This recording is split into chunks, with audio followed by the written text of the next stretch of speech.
तालियों की सेवा करते हुए राधे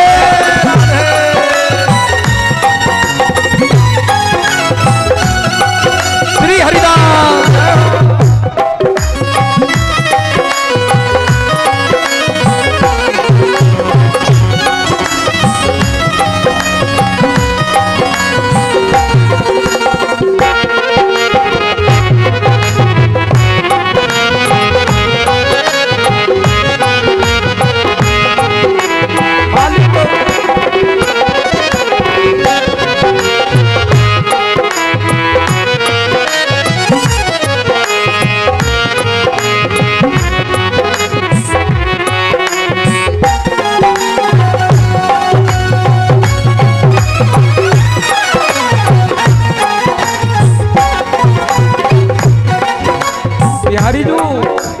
हमने सुना है मोहन तुमको दयानिधि हो।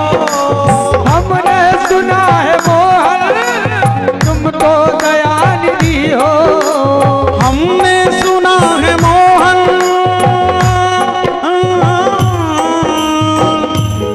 मेरे प्यारे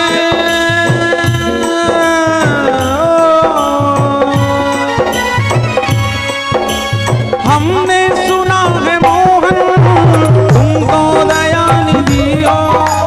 हमने सुना है मोहन तुमको दयानिधि हो।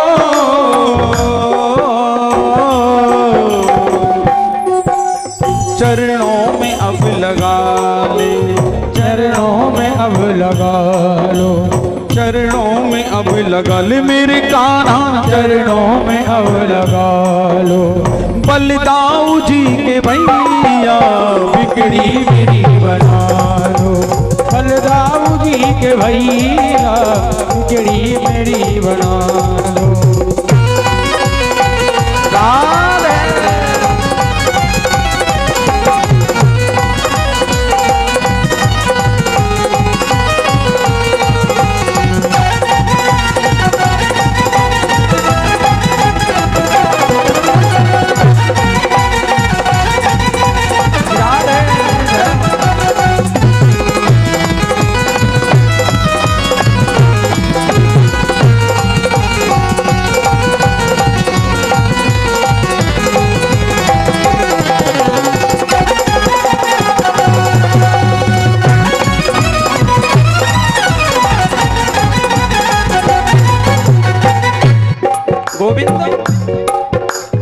दुनिया बनी भिखारन तुमको सबके दाता।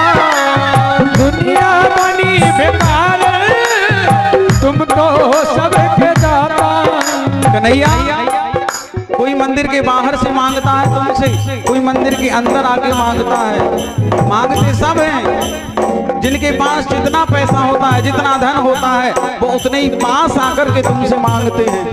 हमारे पास कुछ नहीं है तो हम बाहर से ही आपसे मांगते हैं। क्या दुनिया बनी भिखारन तुमको सबके दाता। दुनिया बनी भिखारन तुमको सबके दाता।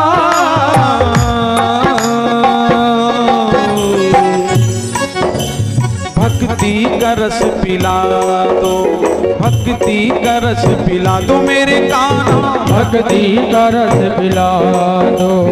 बलदाऊ जी के भैया बिगड़ी मेरी बना दो। बलदाऊ जी के भैया बिगड़ी मेरी बना दो। बिगड़ी मेरी बना दो बलदाऊ जी के भैया बिगड़ी मेरी बना दो। बलदाऊ जी के भैया बिगड़ी मेरी बना दो, बना दो, बना दो, बना दो, बना दो। बलदाऊ जी के भैया बिगड़ी मेरी बना दो। बलदाऊ जी के भैया। एक बार दोनों हाथ उठा के सभी दोनों उठाइए दोनों हाथ। अरे अपना मुझे बना लो, अपना मुझे बना लो। बलदाऊ जी के भैया अपना मुझे बना लो।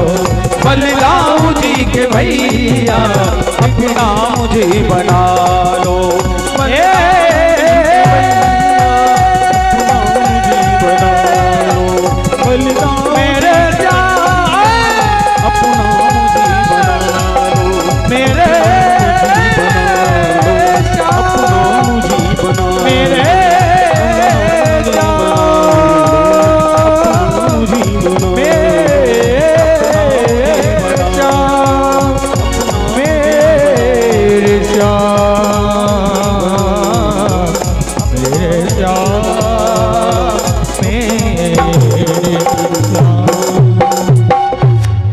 के बिहारी लाल की जय हो।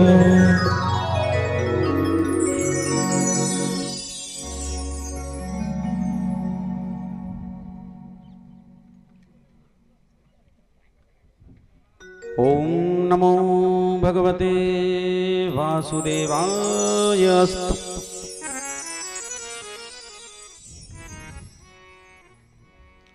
सुखाय कर्माणि करोति लोको नातहि सुखं वान्निदुपारमं वा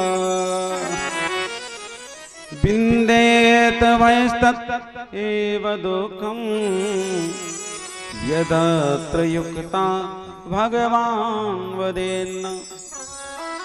कल आप सभी ने विदुर जी महाराज का पावन चरित्र, विदुरानी का अनन्य भाव प्रेम, भगवान ने प्रेम में पड़कर केले के छिलके खाए। केले के छिलके खाए भगवान ने प्रेम में। भगवान कहते प्रेम से कुछ भी हमें पवा दो, हम खाने को तैयार हैं। प्रेम से भगवान ने विदुर जी को सुंदर उपदेश किया और विदुर जी से कहा कि काका तुम प्रयागराज जाओ और प्रयागराज में मैत्रेय जी से मुलाकात करो। विदुर जी महाराज भगवान की आज्ञा पाकर के और प्रयाग गए। वहां पर मैत्रेय जी से मुलाकात हुई प्रयाग में, जहां महाकुंभ हो रहा है।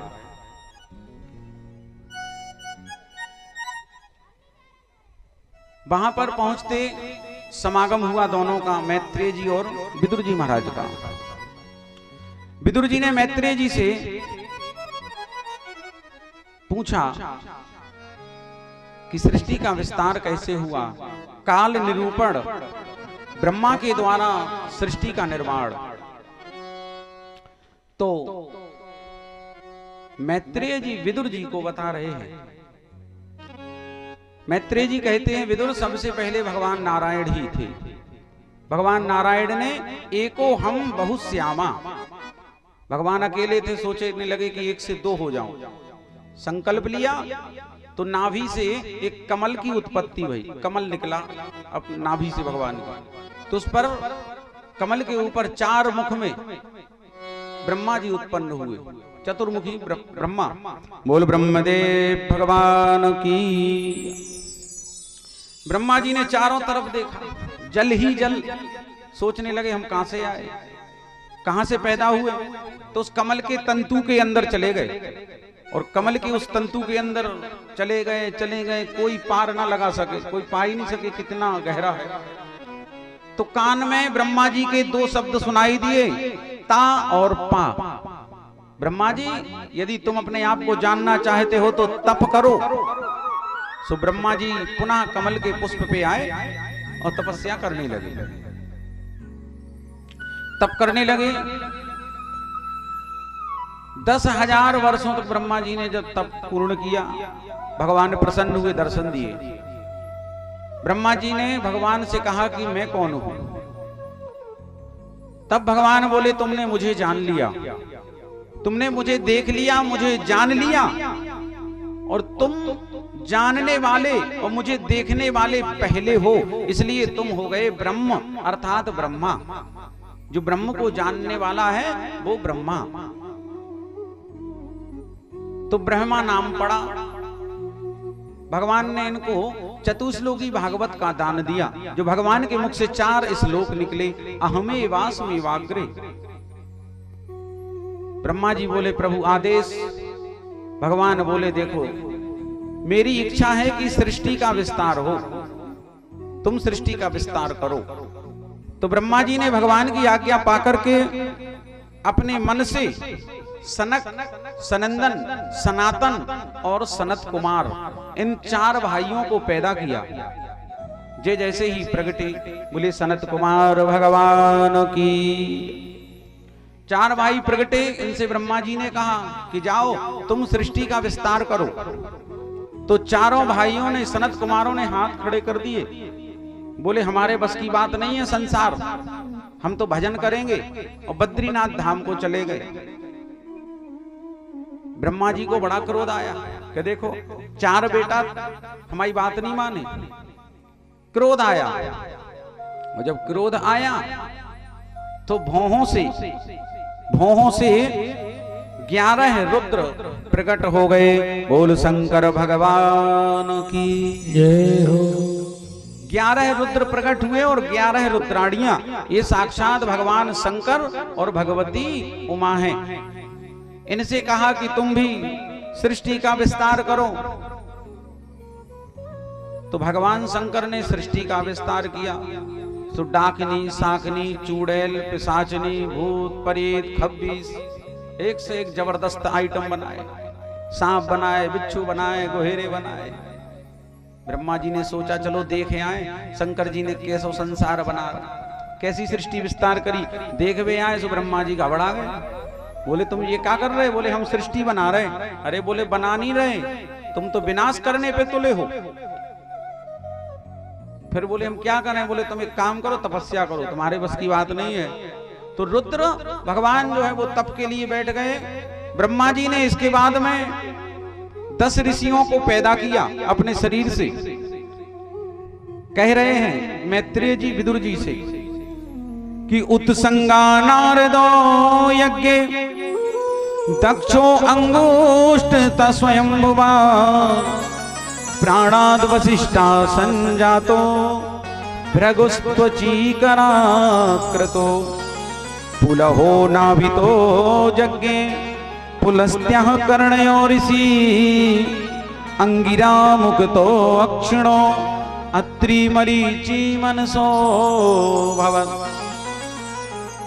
मरीचि नाम के मुनि को मन से पैदा किया, अत्रि ऋषि को आंखों से पैदा किया, अंगिरा ऋषि को मुख से पैदा किया, पुलस्त ऋषि को कानों से पैदा किया, पुलह ऋषि को नाभि से पैदा किया, क्रतु ऋषि को हाथ से पैदा किया, भृगु ऋषि को चमड़े से पैदा किया, वशिष्ठ ऋषि को प्राणों से पैदा किया, दक्ष प्रजापति को अंगूठे से उत्पन्न किया और नारद जी को अपनी जांग से प्रकट किया।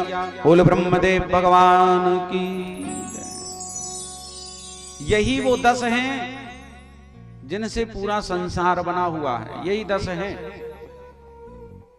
इन्हीं ऋषियों की हम सब संतानें हैं। महाराज इसके बाद ब्रह्मा जी ने अपने दाहिने स्तन से धर्म को, पीठ से अधर्म को, हृदय से काम को, भौहों से क्रोध को, ओंठों से लोभ को, मुख से वाणी को, गुह्य से समुद्र को, गुदाद्वार से यमराज को, छाया से करदम को पैदा किया।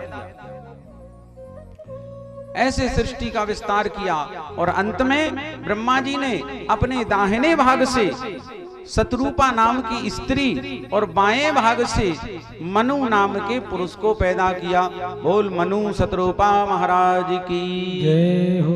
ब्रह्मा जी ने 2 मालाएं ली और एक एक को दे दी। बोले इनको आप पहना दो, इनको आप पहना दो। तो दोनों का गांधर्व विवाह ब्रह्मा जी ने कराया और मनु और शतरूपा से कहा कि मनु अब तुम यहाँ से मैथुन सृष्टि का प्रारंभ करो। और मनु शतरूपा की हम सब संतानें हैं, इसलिए हम सब मनुष्य कहलाए। तो मनु महाराज ने हाथ जोड़ लिए, बोले हम कहाँ सृष्टि विस्तार करें? बोले पृथ्वी पर। बोले पृथ्वी तो है ही नहीं। तो बोले पृथ्वी कहाँ गई? पृथ्वी कहाँ है? तो मनु महाराज बोले कि हिरण्याक्ष नाम का राक्षस है और उसने पृथ्वी का हरण कर लिया। समुद्र में छिपा दिया। तो हिरण्याक्ष कौन है? तो हिरण्याक्ष हिरण्यकश्यप और हिरण्याक्ष ये दो भाई पैदा कैसे हुए? तो एक बार भगवान विष्णु जी के वैकुंठ में चारों भाई सनत कुमार दर्शनों के लिए गए। 6 ड्योढ़ियां पार कर गए और 7वीं ड्योढ़ी पर जैसे ही पहुंचते हैं तो द्वारपाल भगवान के वो उन्हें रोक लेते हैं। द्वारपाल कौन है? तो द्वारपाल हरि के प्रिय दो, जय अरु विजय जानु सबको। द्वारपाल हरि के प्रिय दो, जय अरु विजय जान सबको। जय अरु विजय जान सबको। जय और विजय नाम के 2 द्वारपाल भगवान के, उन्होंने रोक लिया। बोले भगवान अब ध्यान में है, भगवान अभी आराम कर रहे। सुसनत कुमारों को क्रोध आ गया। बोले बताओ, धरती पर तो भेदभाव होता ही है, तुम वैकुंठ में भी भेदभाव कर रहे। श्राप देते हैं 3 जन्मों के लिए तुम राक्षस हो जाओ। तो दोनों हाथ जोड़ के गिड़गिड़ाने लगे, रोने लगे। बोले प्रभु हमने ऐसा कौन सा अपराध कर दिया, हमने केवल मना किया, ये हमारी ड्यूटी है। सनत कुमार बोले अब कुछ नहीं हो सकता, हम तो 3 जन्मों के लिए राक्षस होने का श्राप दे ही दिया। भगवान विष्णु जी दौड़े दौड़े आए, जय और विजय भगवान के चरणों में गिरे। प्रभु इन ऋषियों ने तो हमें श्राप दे दिया राक्षस होने का, बताओ हम आपके बिना तो एक पल नहीं रह सकते। भगवान बोले चिंता मत करो, सब मेरी लीला है। तुम 3 जन्मों के लिए इतने भयंकर राक्षस बनोगे कि 3 जन्मों में मैं अवतार लेकर के तुम्हें उद्धार करने के लिए आऊंगा। तब दोनों प्रसन्न हो गए। बोले 3 जन्मों के लिए तुम राक्षस बनोगे तो हम 3 जन्मों में अवतार लेंगे तुम्हारे लिए। तो जय और विजय कश्यप नाम के ऋषि हैं, उनकी पत्नी है दिति। दिति उनकी पत्नी, और एक दिन दिति ने अपने पति कश्यप के पास आई और कश्यप के पास आकर के निवेदन किया कि स्वामी हमें समागम की सतत इच्छा है, समागम की इच्छा है। कश्यप जी बोले देवी ये संध्या का समय, शाम का समय है, और शाम के समय में समागम रति क्रीड़ा आदि वर्जित बताया गया है शास्त्रों में। इस शाम का समय संध्या की वेला। तो दिति बोली नाथ ये हमें अभी शास्त्र बात नहीं सुनना, ये शास्त्रों की बातें अच्छी नहीं लग रही, अभी मैं काम से पीड़ित हूं। तो कश्यप बोले देवी सुनो, आहारे जायते व्याधि गर्भ दुष्टश्च मैथुने, निद्रायां हरते लक्ष्मी, स्वाध्याये मरणं गुरुवम्। देवी 4 चीजें जो ऐसी हैं जो हमें शाम के समय नहीं करना चाहिए। सब लोग ध्यान से सुनो, 4 चीजें हैं जो हमें नहीं करना चाहिए। कौन सी? बोले आहारे यानी भोजन। शाम के समय जैसे दिन डूब रहा है उस समय तुम भोजन करने नहीं बैठो, यदि भोजन करोगे तो बीमार हो जाओगे। आहारे जायते व्याधि, शरीर में रोग होते हैं शाम को जो भोजन करें। गर्भ दुष्टश्च मैथुने, शाम के समय स्त्री का संग करने से, समागम करने से दुष्ट पुत्र पैदा होता है परिवार में, वंश में। तो स्त्री समागम शाम के समय नहीं करना चाहिए। निद्रायाम हरते लक्ष्मी, शाम के समय सोने से लक्ष्मी की हानि होती है, धन हानि होती है, इसलिए शाम को सोना नहीं चाहिए।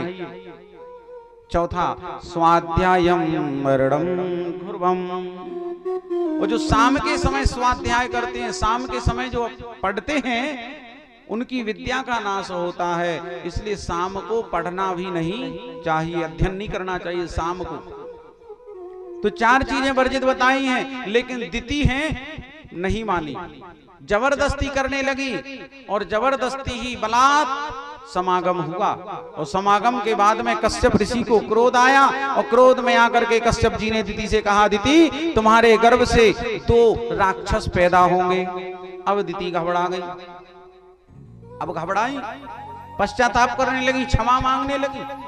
तब कश्यप जी बोले, देवी राक्षस तो पैदा होंगे, लेकिन ये राक्षस इतने भयंकर होंगे कि इन्हें मारने के लिए स्वयं भगवान को आना पड़ेगा। कालांतर में दिति जो है वो गर्भवती हुई और गर्भ में दोनों भगवान के द्वारपाल आए। दिति ने संकल्प लिया कि हम इन दोनों को पैदा नहीं करेंगे, ऐसे राक्षसों को पैदा ही नहीं करेंगे। तो दिति ने 100 साल तक गर्भ में उन दोनों को रखा। 100 साल हो गए, 100 साल हो गए, पृथ्वी कांपने लगी, त्रिलोकी घूमने लगी, ऐसे लगा कि प्रलय आ जाएगा। तब ब्रह्मा जी के द्वारा कश्यप जी को समझाया और कश्यप जी ने दिति को समझाया कि भगवान नारायण की आज्ञा है, तुम इन दोनों को जन्म दो। तब जाकर के दिति ने जन्म दिया और जब जन्म दिया तो एक क्षण में इतने विराट हो गए दोनों राक्षस कि ब्रह्मांड से उनका मस्तक टकराने लगा। इतने भयंकर और विशाल राक्षस हो गए। बोल भक्तवत्सल भगवान की। तो बड़े भाई का नाम हिरण्याक्ष और छोटे भाई का नाम हिरण्यकश्यपु पड़ा। हिरण्याक्ष का अर्थ होता है जो लोभी होता है, जो धन इकट्ठा करके रखता है, ना तो उसका दान करता है, ना उसका स्वयं खाता है और ना दूसरों को खिलाता।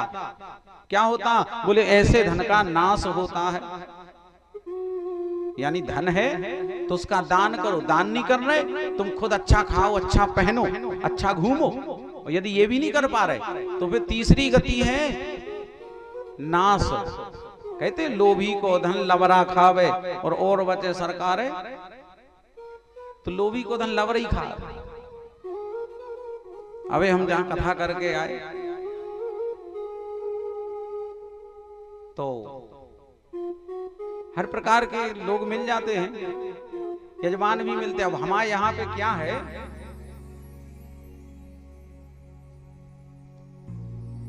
यजमान जी को बैठा रहते हैं, अब काय अकेले हैं तो पूरी व्यवस्थाएं उन्हीं को देखने, गांव की समस्याएं देखने। भैया सरपंच हैं और हम तो सुनी गांव के बता रहे थे कि महाराज 40 साल में काम नहीं भाव जो 2 साल में भाव। सही बात है, जो काम 40 साल से नहीं भय वे 2 साल में भय। तो बिहारी जी की कृपा ही समझो गांव पे कि बांके बिहारी के भक्त को यहाँ भेज दिया, लोगों की मदद हो, सहायता हो, गांव का विकास हो। तो जहां हम कथा करने गए, अभी आए हैं, बाद में सुनाएंगे। अभी प्रेम से बोलो राधे राधे। महाराज तो हिरण्याक्ष है लोभ और हिरण्यकश्यपु है दूसरों का जो धर्म बिगाड़ता है, वो है हिरण्यकश्यपु। हिरण्यकश्यपु का अर्थ ये होता है, हिरण्याक्ष तो समझ गए आप, लोभी जो रहता है वो समझ लो हिरण्याक्ष है।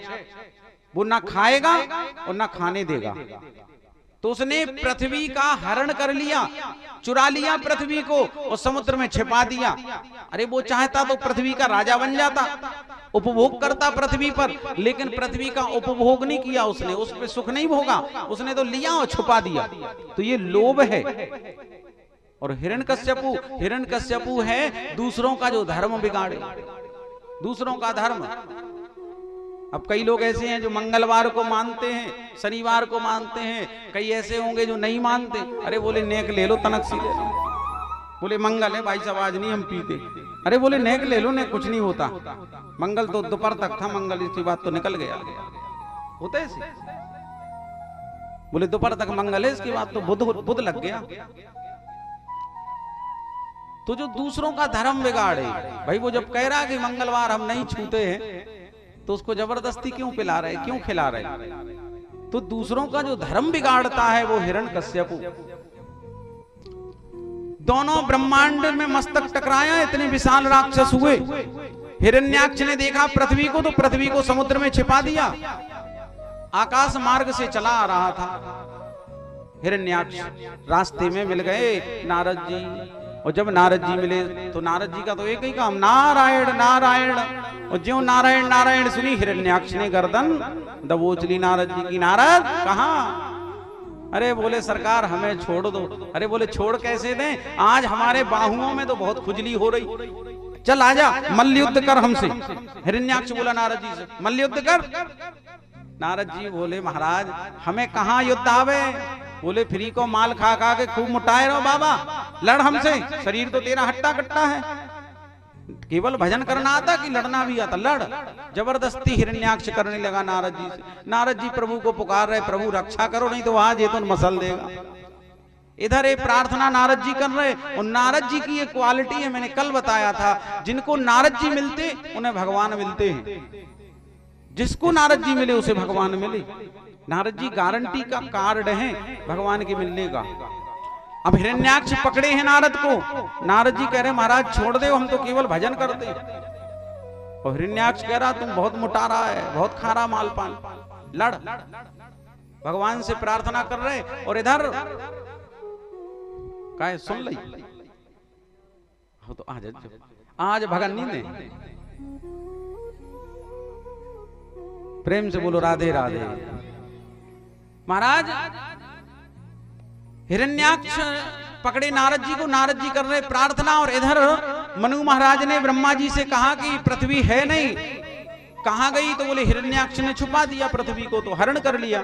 तो ब्रह्मा जी को छींक आई, और छींक से भगवान बाराह रूप में प्रकट हो गए। बोल बराह भगवान की जय हो। भगवान बराह प्रकट हुए, ब्रह्मा जी ने, मनु महाराज ने स्तुति करी, बराह भगवान ने कहा कि ब्रह्मा जी क्या करना है। ब्रह्मा जी बोले प्रभु पृथ्वी को पुनर्स्थापित करो, हिरण्याक्ष का उद्धार करो। भगवान बराह चले। बराह का अर्थ होता है जंगली सूकर, जो जंगली होते नहीं है, हाँ वही का मारो, बोले आज जंगल में सुंगर मारो, ये वही है जंगली सूकर, जो जड़ी बूटियों औषधियों को जो खाते हैं वे हैं जंगली सूकर। उसी रूप में भगवान बराह प्रकट हुए, और आकाश मार्ग से चले तो मिल गए नारद जी और हिरण्याक्ष। भगवान की स्तुति नारद जी तो कर ही रहे थे, और जब आ गए भगवान तो नारद जी हिरण्याक्ष से बोले महाराज तुम्हारी इच्छा पूरी भई, देखो हम मिले हो तुम्हें, ये आ गए भगवान, तुम्हारी ये खुजली शांत कर देंगे, लड़ो इनसे। अब बड़ा भारी मल्ल युद्ध बराह भगवान और हिरण्याक्ष में हुआ। सारे देवी देवता सब देख रहे हैं, और अंतोगत्वा भगवान बराह ने अपने नखों से ही, अपने दांतों से, क्षमा करें, अपने दांतों से ही उद्धार हिरण्याक्ष का किया। बोलिए बराह भगवान की जय। नारद जी ने भगवान की जय जयकार सभी देवताओं ने करी, पुष्प वृष्टि हुई। इसके बाद भगवान बराह गए समुद्र में, और समुद्र से पृथ्वी को निकाला, और निकाल करके पुनर्स्थापित करने के लिए चले। पुनर्स्थापित करने के लिए चले तो पृथ्वी को अभिमान हो गया, पृथ्वी को अभिमान हो गया। क्या अभिमान हुआ? बोले पृथ्वी का भाव आ गया मन में, अभिमान आया कि बताओ हम यदि जरा से समुद्र के अंदर क्या चले गए नहाने के लिए तो भगवान से रहा नहीं गया, और भगवान बताओ सुअर बन के आ गए हमें बचाने, हमें निकालने। और जब अभिमान आया तो भगवान बराह ने श्रीधाम वृंदावन के दर्शन पृथ्वी महारानी को कराए। बोल वृंदावन धाम की जय हो। जब वृंदावन के दर्शन पृथ्वी ने करें तो पृथ्वी बोली भगवान से कि प्रभु ये क्या है? बोले हमारा घर है वृंदावन। बोले आपका घर? लेकिन मैं तो आपके दांतों पे टंगी हुई हूँ, लटकी हुई हूँ, और आप कह रहे कि ये वृंदावन मेरा घर। भगवान बोले पृथ्वी तुम जैसी न जाने कितनी पृथ्वियां हैं हमारे पास, तुम क्या सोचती हो, क्या तुम अकेली हो? और जब ये भगवान ने डांट करके कहा, पृथ्वी की समझ में आ गई कि मेरा अभिमान करना व्यर्थ है, न जाने ऐसी कितनी पृथ्वियां भगवान के पास हैं। बोल वृंदावन धाम की। पृथ्वी को स्थापित किया भगवान, अपने धाम को, अपने लोक को गए। मनु और शत्रुपा पृथ्वी पर आए, और पृथ्वी पर अब मैथुन सृष्टि का प्रारंभ किया। मैथुन सृष्टि में सबसे पहले 3 बेटियों को जन्म दिया, आकुति, देवहूति और प्रसूति। आकुति का विवाह रुचि नाम के प्रजापति के साथ हुआ। प्रसूति का विवाह दक्ष प्रजापति के साथ हुआ और देवहूति का विवाह करदम नाम के ऋषि के साथ संपन्न हुआ। करदम, दक्ष का तो आपको कथा सुने ही है। दक्ष प्रजापति के यहाँ सती का जन्म हुआ, फिर सती का विवाह शिव जी के साथ हुआ, आदि आदि। तो ये दक्ष और प्रसूति। अब देवहूति जो सबसे छोटी हैं, देवहूति जी, और देवहूति बड़ी ही सुशील हैं, स्वभाव इनका बहुत अच्छा है, बहुत सुंदर स्वभाव है। तो मैत्रेय जी विदुर जी से कहते हैं, विदुर, करदम नाम के एक ऋषि हैं, इनने बड़ी घनघोर तपस्या करी, भगवान की घनघोर तपस्या करी, और एक दिन जब तपस्या से उठे तो संसार को देखा। अच्छा, संसार को जो आदमी देखता है, और खास तौर पे वो आदमी जिनको ब्याहनी भाव हुए, वो देखबे संसार को, जिसकी शादी ना हुई हो, और वो देखबे विवाहित आदमी को, शादीशुदा आदमी को, उसको ऐसे लगेगा कि आहा, सारा सुख तो शादी के बाद है, शादी के पहले तो भोगना है, शादी के बाद ही सुख है महाराज। अच्छा, करदम जी ने देखा संसार को, संसार में लोग बढ़िया शादी विवाह कर रहे, नाच गा रहे हैं, बच्चे हो रहे, बर्थडे मनाए जा रहे, विवाह की वर्षगांठ एनिवर्सरी मना रहे, नाच रहे, गा रहे। ये सब जब देखा तो करदम से ना रहा गया। करदम जी सोचने लगे कि बताओ, हमने इतने साल तपस्या में निकाल दिए और कुछ नहीं मिला, इससे अच्छा तो हमारी शादी हो जाती, बाल बच्चे होते, परिवार में तो रहते, पत्नी सेवा करती। फिर सोचने लगे करदम कि अब बताओ, हम तो हो गए बूढ़े और बाबा हैं, साधु हैं, कौन विवाह करेगा, कौन अपनी बिटिया देगा साधु को। फिर सोचने लगे क्या करें। सो नारद जी का आगमन हुआ। नारद जी का आगमन हुआ। करदम जी ने पूछा नारद जी से कि नारद कोई उपाय हो तो बताओ भैया, हमने तो इतने साल तपस्या में निकाल दी और आज तक तो घर परिवार बस जाता, बच्चे हो जाते। नारद जी बोले, करदम जी एक ही उपाय है, यदि भगवान विष्णु जी चाहें तो तुम्हारा विवाह अब भी हो सकता है। करदम जी बोले, हम तो बूढ़े हो गए। बोले, तो का भाई, बूढ़े हो गए तो का भाई, भावरे नहीं पड़े, विदा तो हो जाए, कहीं ना कहीं तो मिल ही जाए, भगवान सब व्यवस्था कर देंगे। जब ये कहा कि सब व्यवस्था कर देंगे, तो करदम जी भगवान विष्णु की तपस्या में लग गए। बड़ी भयंकर तपस्या भगवान विष्णु जी की करी, और जब भगवान विष्णु प्रसन्न भये, करदम जी को दर्शन दिए। करदम जी से भगवान ने कहा, करदम वरदान मांगो, मैं तुम्हारी तपस्या से प्रसन्न हूं, क्या मांगते हो। सो करदम जी ने हाथ जोड़े और नीचे सिर कर लिया। अब क्या कहें भगवान से कि हमने तपस्या काहे को करी। भगवान से कैसे कह दे कि हमने विवाह के लिए तपस्या की, कैसे कह दे बताओ। अरे भगवान है, जगत पिता है, वो पिता के सामने बेटा कैसे कह दे। पहले के जो लड़का होते देख विवाह आते तो महाराज वे घर छोड़ के भाग जाते। लड़का बिटिया बाय जो दिन देखवे आए सुबह घर छोड़ के भाग जाते। अब के तो होता ही फिरत घरे तैयार हो जाए बढ़िया, टच को मोबाइल लेके होता ही फिरे आसपास, घर ही में फिरे, आज देखवे आए और पूरी व्यवस्था लगाए रहे के बाद पक्की हो रही, बन रहा हो ब्याह के नहीं बन रहा हो, आसो कि अगली साल को जा रहा हो, तो बड़ी चिंता में रहे। पहले के बेटा घर में ही नहीं रहते थे, पता लगा रिश्तेदार आ गए जो भाग जाते थे। तो करदम जी हाथ जोड़े हैं और सिर नीचे कर लिया कि कैसे प्रभु से कह दे कि हमने तपस्या विवाह के लिए की है। भगवान ने कहा, करदम वरदान मांगो।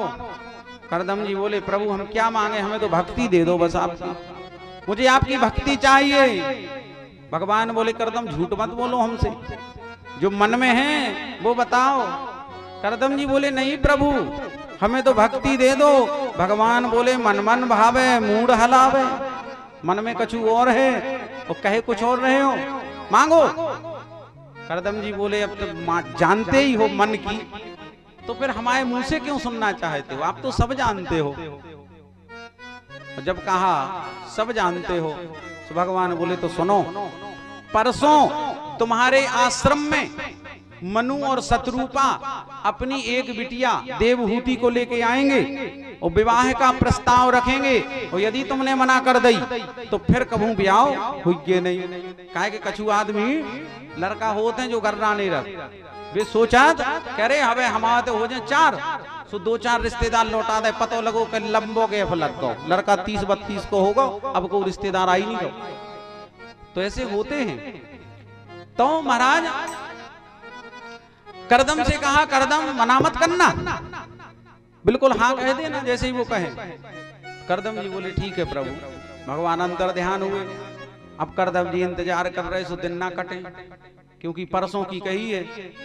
अब परसों तो ऐसे लग रहे हैं जैसे बरसों में आने वाला हो। परसों समय निकला, परसों वही सो देवहूति जी अपने माता और पिता के साथ में आश्रम में पधारी। आश्रम में आई, करदम जी ने स्वागत किया और कुटिया में 4 आसन बिछाए।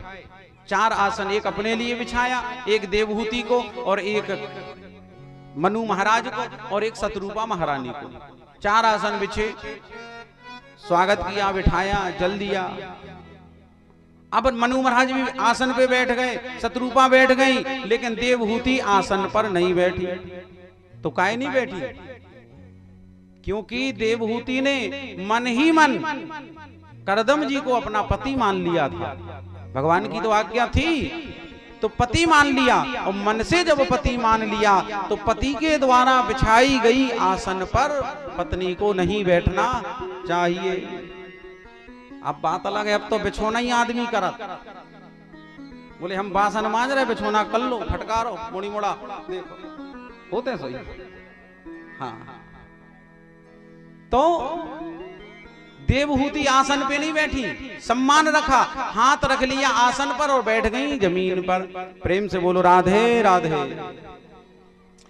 अब मनु महाराज ने करदम जी से कहा कि करदम बताओ क्या करना है। अब करदम जी से तो भगवान बोले ही गए थे कि जैसे तैसे जुगाड़ भाई। अब जुगाड़ होवे तो फिर महाराज, और फिर भारत की जुगाड़ कहना क्या। यहां हर काम जुगाड़ से अपने ज्यादा होते नहीं होते। अबे हमने कही कि जो घामो मारो लग रहा हो, सरपंच जी कह रहे थे जुगाड़ बना रहे तो हम कह रहे हर चीज पे।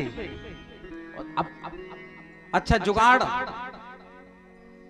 अटल जी अपने यहाँ प्रधानमंत्री थे, अमेरिका में उस समय जॉर्ज डब्ल्यू बुश राष्ट्रपति थे अमेरिका के।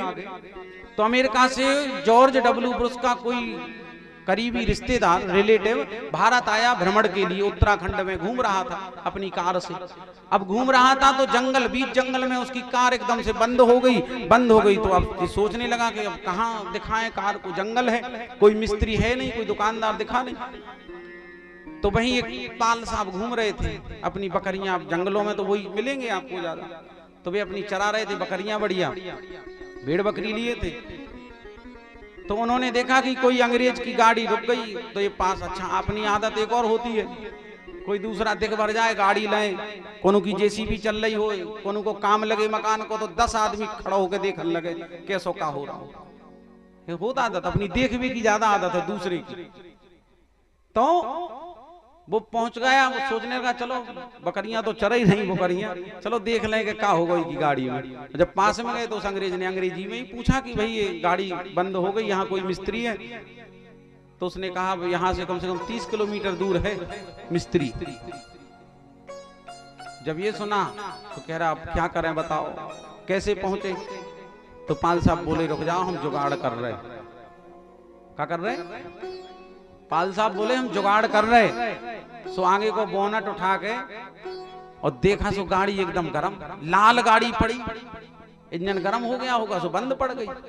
इनने क्या करोगे, अपना पोतला लें थे, वो मिट्टी को आते जो पानी पियत वालो, अब तो नहीं आते, अब थे तो वही पोतला बढ़िया फ्रिज जैसा पानी रहता उसमें।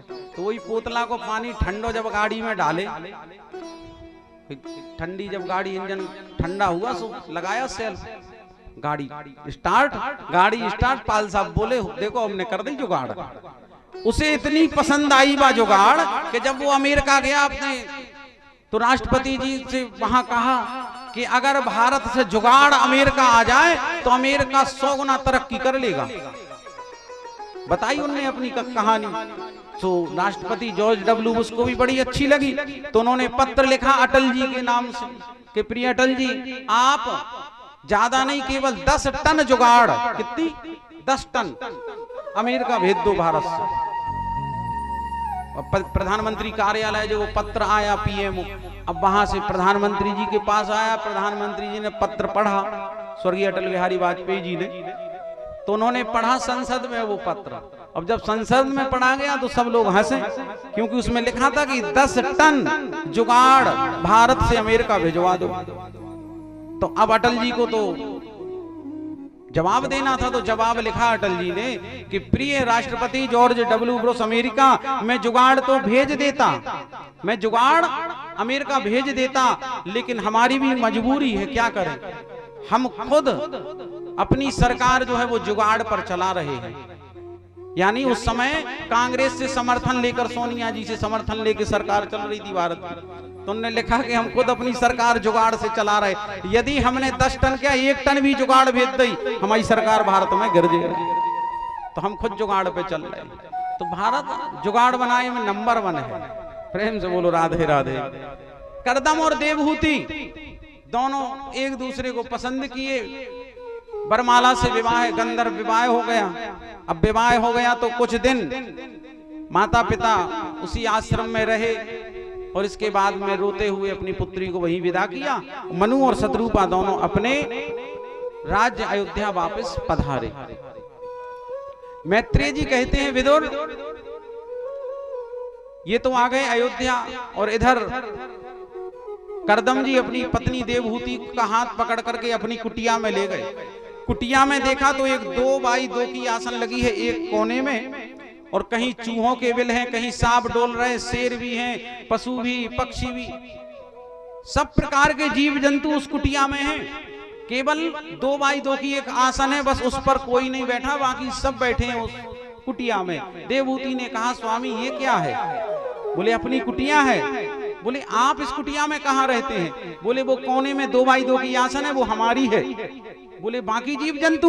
बोले ये भी इस कुटिया को अपना घर समझते हैं। तो देवहूति ने हाथ जोड़ लिए कि हमारे जो पति हैं वो वास्तव में बहुत त्यागी हैं, पुरुषार्थी हैं, तपस्वी हैं। और देवहूति ने इतना सोचा ही था कि करदम जी गए और सीधे जाकर के आसन पे बैठे, तो समाधि लग गई। और समाधि ऐसे नहीं लगी, 1000 वर्षों की समाधि लगी, और देवहूति जी सामने। अब बताओ, देवहूति जी सोचने लगी हमारे पति तो चले गए समाधि में, अब क्या करें? तो देवहूति जी रोज सवेरे उठें तो बढ़िया गीले वस्त्र कर करके और पूरा अंग प्रक्षालन कर दें, पोंछ दें पूरे अंग को करदम जी के, सुगंधित इत्र आदि लगा दें, सुंदर धूप बत्ती चंदन आदि लगा दें, माला पुष्पों की पहना दें। रोज अपने पति की सेवा पूजा करने लगी। लौट करके वो अयोध्या अपने माता पिता के यहाँ नहीं गई। ये भारत की सुंदरता है, और ये भारत का सतीत्व है कि ऐसी ऐसी नारियां हुई। अबे तो महाराज अगर 4 दिन हो आदमी चलो जाए सुबह माए के भगत, बोले तुम जा रहे बाहर, हम जा रहे अपने माए के। लेकिन देवहूति जी माए के नहीं गई, पति की सेवा करती नहीं 1000 साल जब पूरे हो गए तो करदम जी की समाधि खुली। देखा तो सामने बिल्कुल गर्दन ऐसी ऐसी हल रही, सफेद बाल हो गए, दांत पूरे गिर गए, बिल्कुल बूढ़ी वृद्ध स्त्री, बूढ़ी बिल्कुल डुकरिया सी। और देवहूति जी को देखा तो करदम जी बोले हाथ जोड़ के, माता जी आप कौन है? आप कौन है माता जी? और जो माता जी कहा, देवहूति जी बोली, नाथ पहले तो ये बात आप माता जी मत कहो, हम माता जी नहीं है आपकी, फिर कौन हो? बोले नाथ याद करो, आज से 1000 साल पहले हमारा और तुम्हारा पाणी ग्रहण हुआ था, मेरे पिता मनु और शत्रुपा। जब इतना कहा तो करदम जी बोले, अरे देवी ध्यान आया, अरे राम राम, हम तो चले गए समाधि में, कोई बात नहीं, जो हुआ सो हुआ। करदम जी अपने आसन से उठे, उठ करके कुटिया से बाहर आए, और कुटिया से बाहर आकर के अपने तपोबल के द्वारा अश्विनी कुमारों के द्वारा एक कुंड का निर्माण कराया और उस सिद्ध कुंड में दोनों ने स्नान की, पति पत्नी ने। और पति पत्नी कुंड में स्नान करने के बाद ऐसे लग रहे जैसे देवहूति जी 16 साल की हो, करदम जी 18 वर्ष के हों। बोले भक्तवत्सल भगवान की। इसके बाद अपने तपोबल से करदम जी ने कामग नाम का विमान उत्पन्न किया और उस विमान में दोनों पति पत्नी आरूढ़ हुए और अनेक वर्षों तक उसमें समस्त प्रकार के सुखों की अनुभूति दोनों पति पत्नियों ने प्राप्त करी। और कालांतर में इनके यहाँ 9 बेटियां उत्पन्न हो गई। बोल वृंदावन बिहारी लाल की। तो पहले के जो राजा महाराजा थे तो वो साधु संतों को अपनी पुत्री विवाह कर देते थे, बिटिया कन्यादान करते थे। क्यों कर देते? क्योंकि राजाओं को पता रहता था कि इनके पास इतना तपोबल है कि हर प्रकार का सुख हमारी बिटिया को दे सकते हैं। तो तपोबल पर ही साधु संतों के विवाह हो जाया करते। करदम जी कि यहाँ 9 बेटियां हो गई और जब 9 बेटियां हो गई तो करदम जी को एक दिन वैराग्य आया। सोचने लगे कि हमारा सारा तपोबल तो चला गया, अब क्यों ना तपस्या के लिए जाया जाए। तो जैसी तपस्या के लिए जाने लगे करदम जी सो देवहूति ने हाथ पकड़ लिया। बोले कितने जा रहे, कहाँ जा रहे? करदम जी बोले देवी छोड़ो, हम तप के लिए जा रहे हैं। बोले जी 9 बेटियां, इनको कहा हुई है, हम जंगल में अकेले और 9 बेटियां, अरे इन्हें पालो पोसो ब्याह करो। करदम जी ने कहा तो कब तक रुके? बोले जब तक इन बेटियों के विवाह ना हो जाए तब तक। चलो ठीक है, रुक जाते हैं। करदम जी रुक गए। धीरे धीरे समय व्यतीत हुआ, बेटियां बड़ी हुई, विवाह की योग हुई। और इधर एक दिन ब्रह्मा जी अपने 10 बेटों से बोले कि अपन सबको चलना है करदम के यहाँ पर, करदम जी के यहाँ चलना है अपन सबको, तो जल्दी सुबह तैयार हो जाना। तो जितने भी थे सब तैयार हो गए। जितने भी बेटा थे 10, तो 10 में से केवल एक छोड़ के बाकी सब तैयार हो गए। क्योंकि 9 जब तैयार हुए तो जैसे ही नहाया और नहा करके बस चंदन लगाया और अपने तैयार। नारद जी बहुत ही सिस्टम में रहते थे, क्योंकि नारद जी भगवान नारायण के परम भक्त हैं। और भगवान नारायण के भक्त पहनावा, स्वच्छता, बड़ा विधि विधान से वो रहते हैं। भगवान विष्णु के, ठाकुर जी के भक्त। तो महाराज ये थोड़ी बहुत छौर कर्म आदि कराने चले गए, दाढ़ी आड़ी निकल आई होगी, तो नारद जी तो चले गए। 9 बेटा तैयार हो गए, ऋषि जितने थे। तो अब जिन 9 तैयार हुए तो ब्रह्मा जी ने लिया इनको और पहुंच गए करदम जी के यहाँ। करदम जी ने बड़ा स्वागत सत्कार किया। 9 बेटियों ने बड़े सुंदर सुंदर पकवान बनाए, व्यंजन बनाए, सभी को परोसे गए। और ब्रह्मा जी गिनती कर रहे, जैसे एक बिटिया आवे एक मोड़ी से देख ले में भरे, जा तो हमारे अत्री के लिए अच्छी है, जे तो हमारी अंगरा के लिए अच्छी है। तो एक एक करके उनने 9 गिन ली, 9 बिटियां। करदम से पूछा, करदम भाई बताओ तो तुम्हारी बिटियां कितनी हैं? बोले 9। ब्रह्मा जी बोले बस तो फिर बन गई बात, 9 ही हमारे बेटा हैं तो 10, लेकिन एक तो घूम रहा न जाने कहां गया। तो बोले 9 बेटा। करदम जी बोले हम खुद सोच रहे हैं कि बिटियों का विवाह हो और हम जंगल में जाए तपस्या के लिए। सो महाराज 9 दूनी 18 मालाएं आई, गांधर्व विवाह बरमाला से विवाह करवा दिया। बोल भक्तवत्सल भगवान की जय। ब्याह हो 9 को। अब देखो नारद जी चूक गए कि नहीं?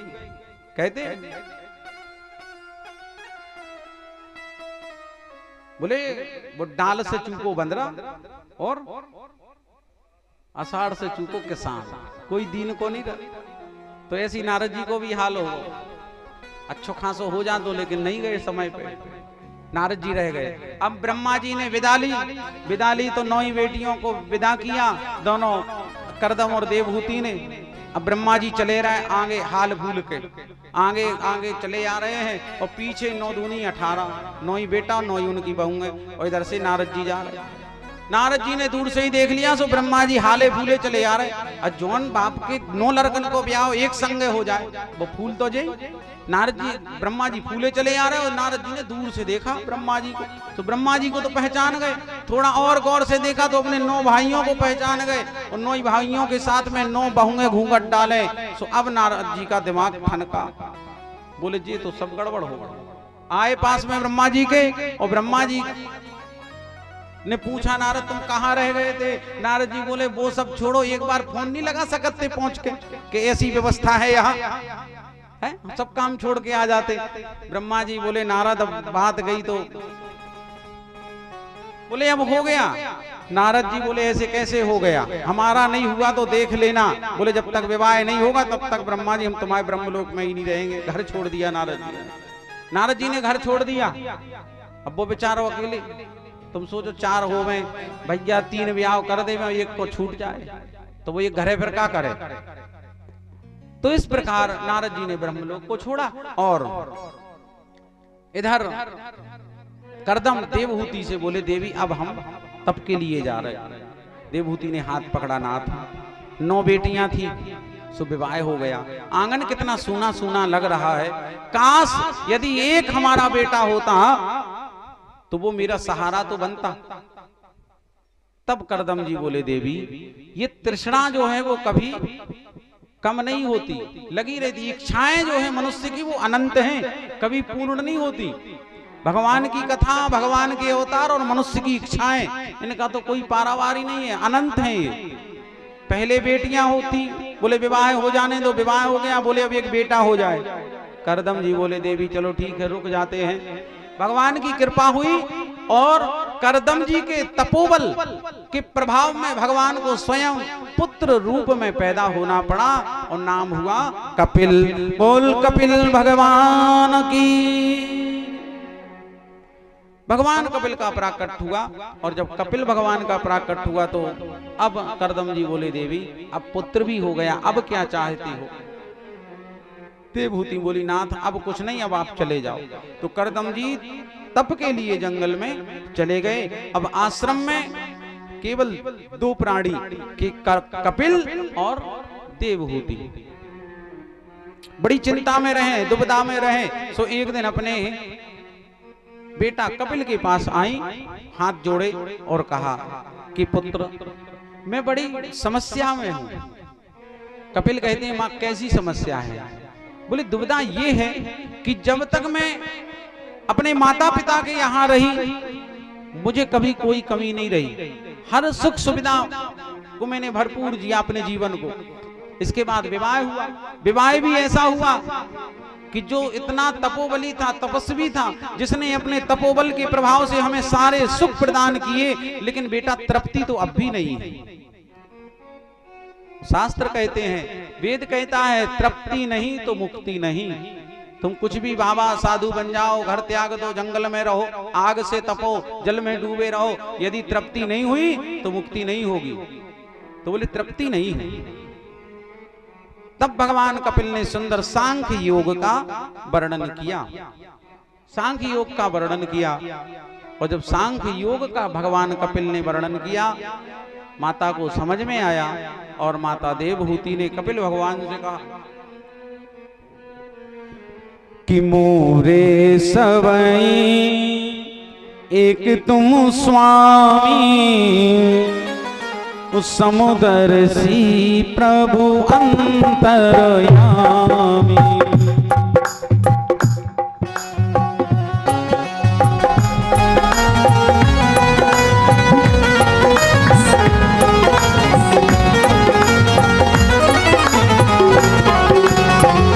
श्री राम जय राम जय जय राम, श्री राम जय राम जय जय राम, श्री राम जय राम जय जय राम, श्री राम जय राम जय जय राम।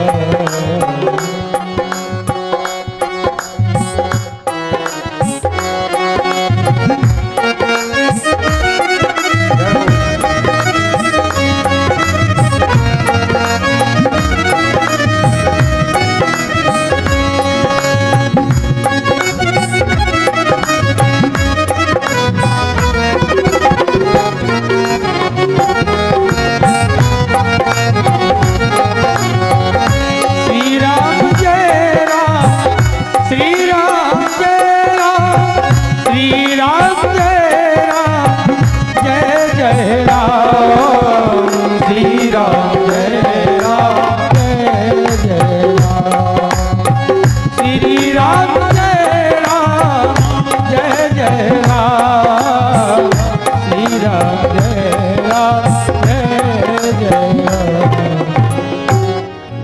ध्यान धारणा योग समाधि के तत्वों को समझाते हुए भगवान कपिल ने सुंदर उपदेश किया, जिससे माता देवहूति को कुछ शांति प्रदान हुई और भगवान कपिल का ही ध्यान करते हुए उन्होंने अपने शरीर को त्यागा और भगवान के धाम के भागी बने।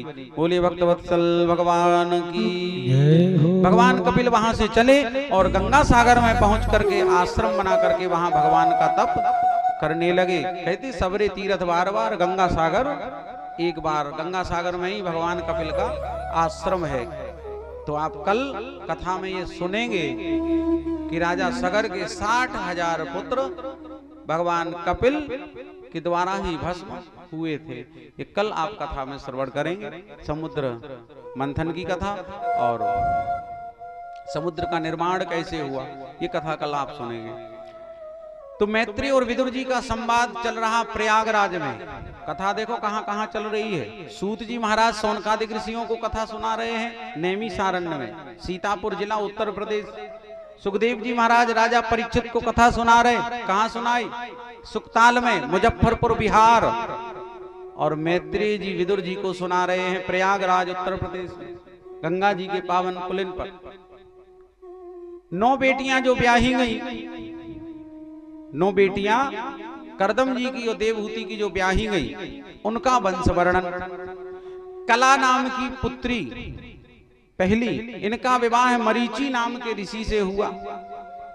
मरीचि ऋषि जिनके कश्यप और पूर्णिमान 2 पुत्र हुए और एक देवकुल्या नाम की कन्या हुई, जो भगवान विष्णु के चरण धोने के कारण आकाश गंगा कहलाई। दूसरी अनुसुईया, बोल अनुसुईया माता की। माता अनुसुईया जो साक्षात पतिव्रता स्वरूप भगवती हैं, जहां पर अनुसुईया माता से माता जानकी ने 9 प्रकार की भक्तियों को सीखा और पतिव्रत धर्म एवं पतिव्रत लक्षण माता अनुसुईया ने जानकी जी को बताए थे।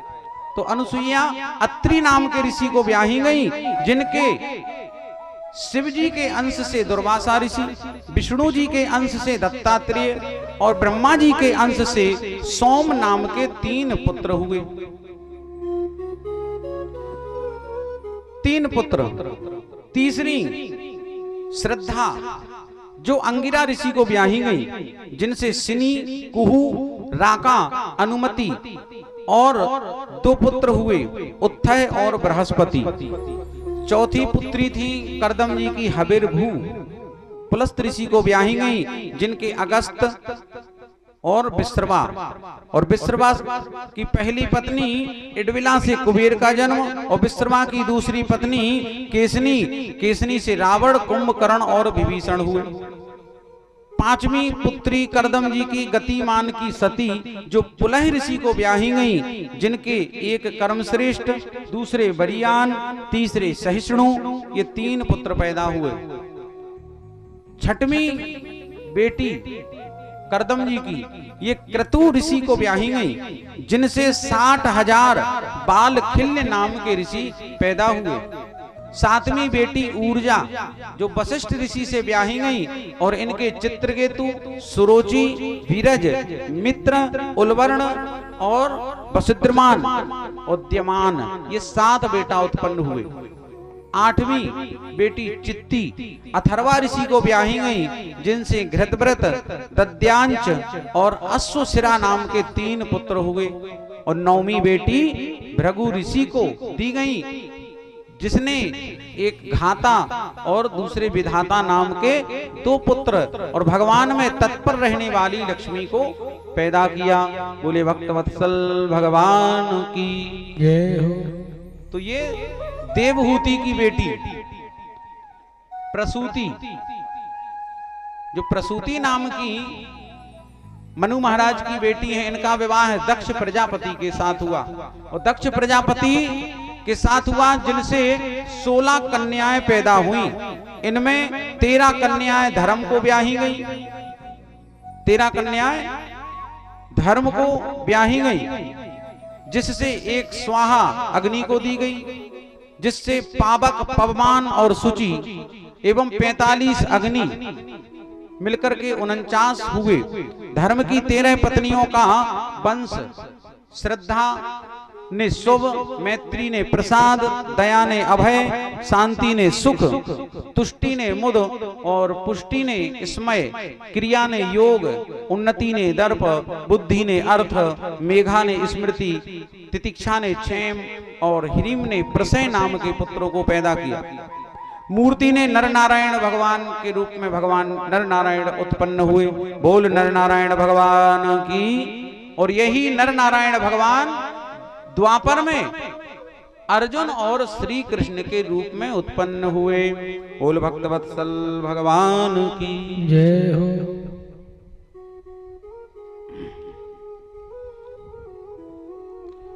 ऋषियों के वंश श्रवण करने से, वंशावली ऋषियों की श्रवण करने से हमारे वंश नित्य निरंतर आगे बढ़ते रहते हैं। तो वंशावली ऋषि मुनियों की सुनने से हमारा जो वंश है, हमारे पुत्र, वो पुत्र पौत्रादि होते अपने वंश में रहते हैं। बोले भक्तवत्सल भगवान की।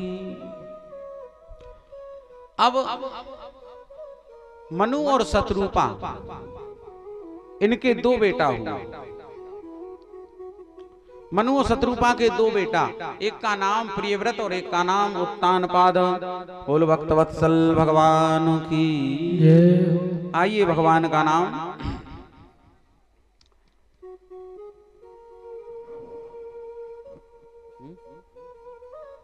तुम भी कह दो बता।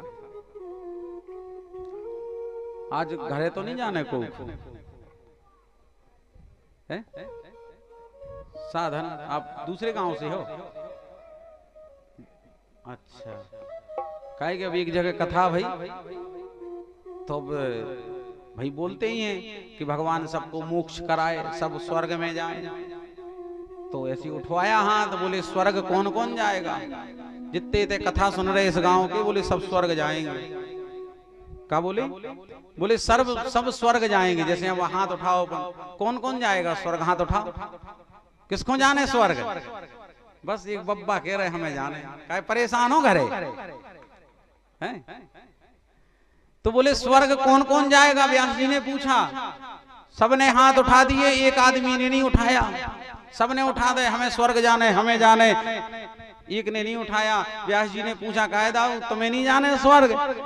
तो बोले महाराज, घरवाई कह रही थी कि कथा से सूदे घरे आइयो, तो हम नहीं जा रहे स्वर्ग। प्रेम से बोलो राधे राधे।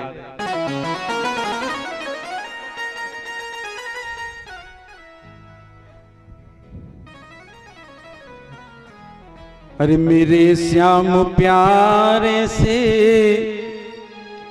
अखियां मिला लो, अरे अखियां मिला लो प्यारे, प्रभु गुण गा लो। अखियां मिला लो प्यारे, प्रभु गुण गा लो।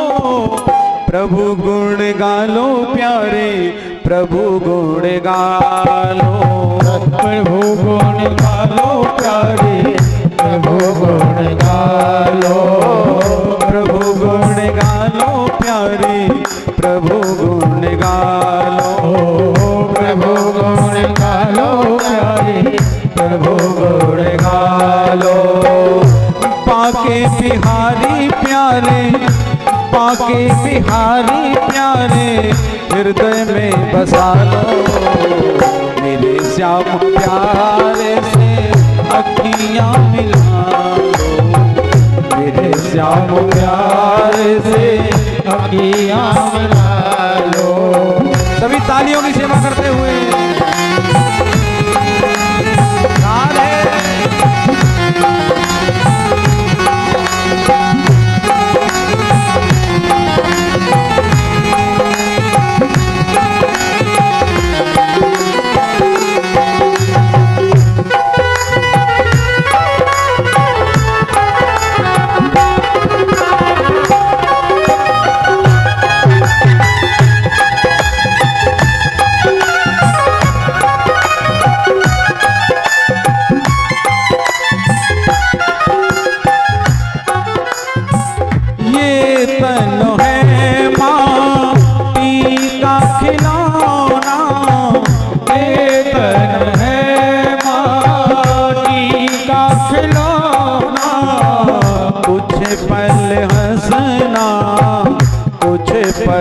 रोना, कुछ पल हंसना, कुछ पल रोना, कुछ पल हंसना, कुछ पल रोना। या जीवन को तू फिर से सजा ले, मेरे श्याम प्यारे से अखियां मिला ले, मेरे श्याम प्यारे से अखियां मिला लो।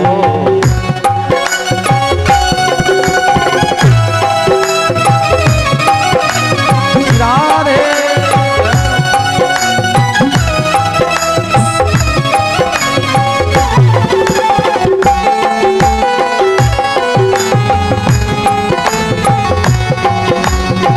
हरि बोल।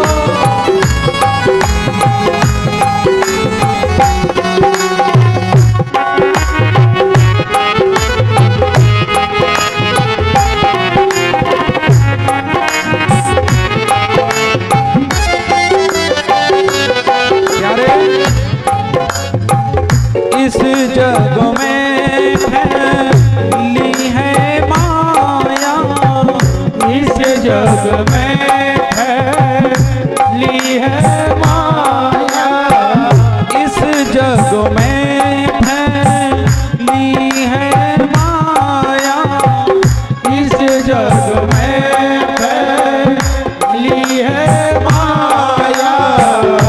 झूठी काया झूठी माया, झूठी काया, झूठी माया, इस माया से, इस माया से मन को हटा ले, मेरे श्याम प्यारे से अखियां मिला, मेरे श्याम प्यारे से अखियां मिला ले।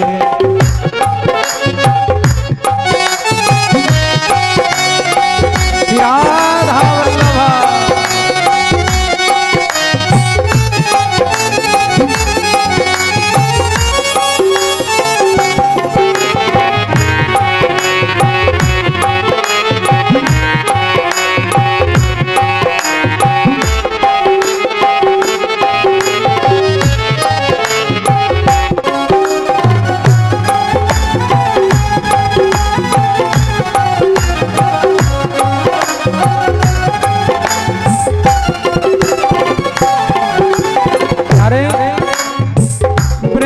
वृंदावनों की कुंज गलिना में, वृंदावन की कुंज गलिन में, कुंज गलिन में प्यारे श्री वृंदावन में, कुंज गलिन में प्यारे श्री वृंदावन में, श्री वृंदावन में प्यारे श्री वृंदावनों में, श्री वृंदावन में प्यारे श्री वृंदावनों में।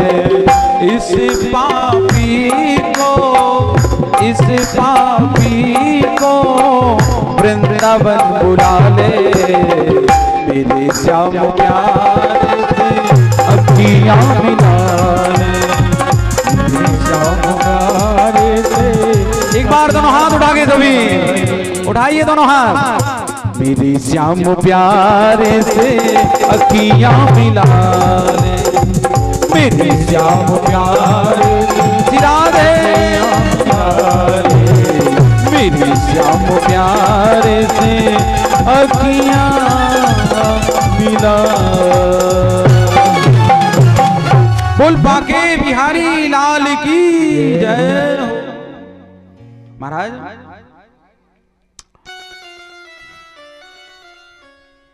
मैत्रेय और विदुर जी का संवाद।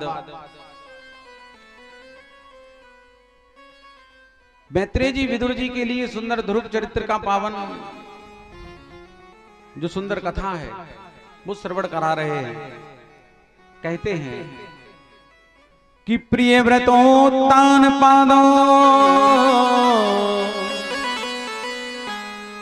सतरूपायते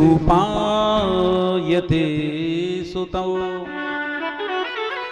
वासुदेवस्य कलया रक्षायां जगतास्थितौ। मनु महाराज की 3 तो बेटियां और 2 हुए थे बेटा। बेटों का नाम, एक का नाम प्रियव्रत और एक का नाम उत्तानपाद। जब मनु और शत्रुपा को वैराग्य हुआ तो अयोध्या का राजा महाराज उत्तानपाद को बनाकर और जंगल में तपस्या के लिए गए। घनघोर तपस्या मनु और शत्रुपा ने निराकार निर्विकार ब्रह्म की और यही अगले जन्म में मनु और शत्रुपा दशरथ और कौशल्या बने। श्री रामचरितमानस में मनु महाराज की तपस्या का वर्णन है। मैत्रेय जी कहते हैं विदुर, महाराज उत्तानपाद के 2 विवाह हुए। महाराज उत्तानपाद के 2 विवाह हुए। एक का नाम सुनीति और छोटी रानी का नाम सुरुचि। सुनीति के ध्रुव जी का जन्म हुआ। बोले ध्रुव जी महाराज की जय। ध्रुव का जन्म हुआ और सुरुचि के उत्तम का जन्म।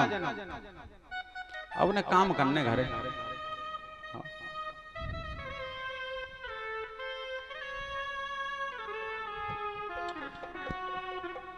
सिराधे ऐसे उठ के नहीं जाओ। व्यास जी वृंदावन से आए, कल हमसे कह रहे थे हम तो हालांकि इसी क्षेत्र के हैं, नाम खराब नहीं करो अपने अपने गांव का। सब व्यवस्था है, पानी भी समय से आ रहा है, भोजन भी यही है, फिर भी आप उठ के जा रहे हैं। ठीक है, आप लोग जाओ। प्रेम से बोलो राधे राधे।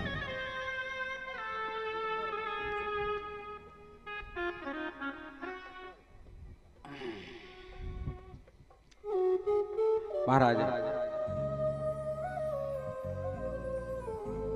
उत्तम छोटी रानी के और सुनीति के हुए ध्रुव जी।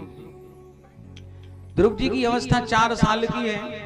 सो एक दिन अपने पिता की गोद में चढ़ रहे थे। पिता बैठे थे राज्यसभा में, बगल में एक सिंहासन लगा था, छोटी रानी उसमें बैठी थी। सुनीति से उतना प्रेम नहीं करते थे महाराज उत्तानपाद, छोटी रानी को अधिक चाहते थे। सुरुचि अपने हिसाब से ही सब कुछ चलाती थी और कहते हैं कि जरूरत से ज्यादा यानी देहरी के बाहर भी यदि स्त्री की चलने लग जाए तो फिर उस घर का मालिक भगवान ही है, भगवान ही बचाएगा। तो सुरुचि जो है वो अपने हिसाब से राजकाज चलवाती थी राजा से। जैसा राजा उत्तानपाद से कह दे वैसा ही वो करते थे। तो महाराज उत्तानपाद की गोद में ध्रुव जी चढ़ने लगे। 4 साल के हैं और जब चढ़ने लगे तो छोटी रानी छोटी माँ ने हाथ पकड़ा और नीचे पटक दिया। ध्रुव तुम इस गोद में नहीं बैठ सकता, ये गोद तेरे लिए नहीं है, ये मेरा बेटा उत्तम बैठेगा।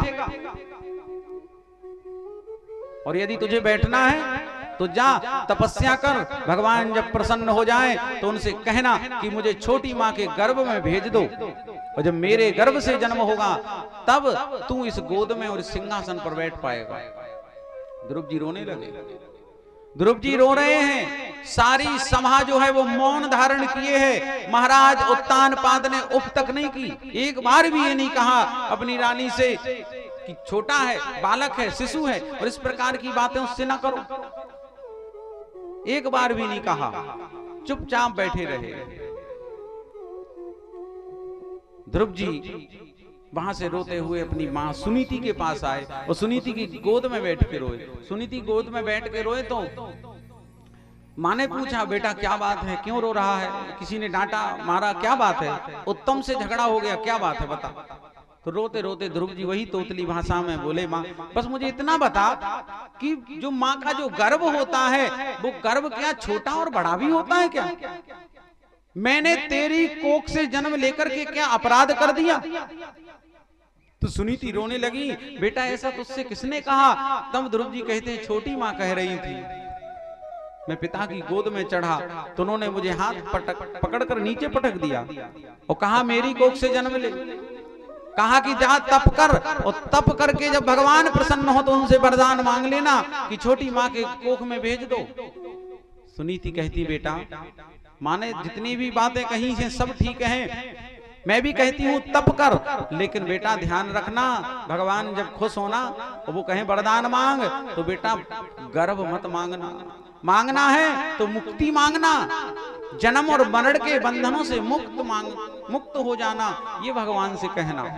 मैं भी कहती हूँ तप कर, क्योंकि तपस्या से क्या होता है तो मानस में वर्णन है कि तपस्या से क्या क्या कर सकते हैं, तपस्या से क्या क्या कर रहे हैं। प्रभु की लीला देखो कि तप बल रचाए प्रपंच विधाता,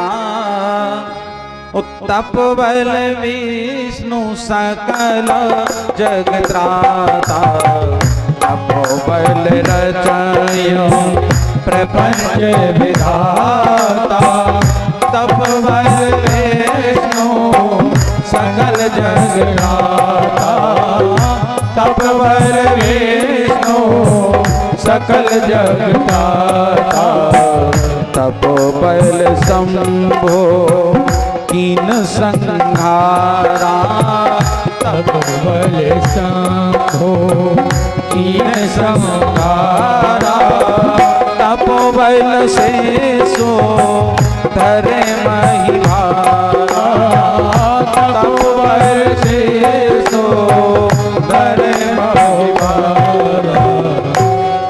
तप बल रचे प्रपंच विधाता, तपस्या के प्रभाव से ही ब्रह्मा जी संसार को बनाते हैं, तपस्या के बल से ही भगवान विष्णु पालन करते हैं, तपस्या के बल से ही भगवान शंकर संहार करते हैं, और तपस्या के बल से ही शेषनाग जी ने पृथ्वी को धारण करके रखा है।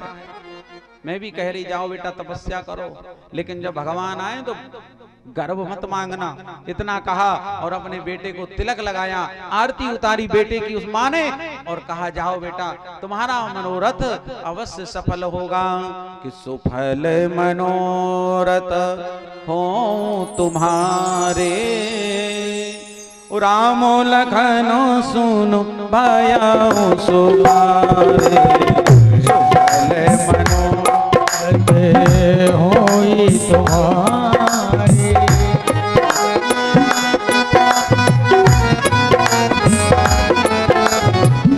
आशीर्वाद दिया, माँ ने आशीर्वाद दिया, तिलक लगा के भेज दिया जंगल। अब जा रहे हैं जंगल के रास्ते ध्रुव जी जा रहे हैं। क्यों जा रहे हैं? भगवान से मिलने के लिए, भगवान को पाने की इच्छा लेकर। लेकिन भगवान ऐसे ही नहीं मिलते, भगवान बिना परीक्षा लिए तो मिलते ही नहीं, परीक्षा पहले लेंगे। परीक्षा लेते कि नहीं लेते? परीक्षा लेते हैं भगवान।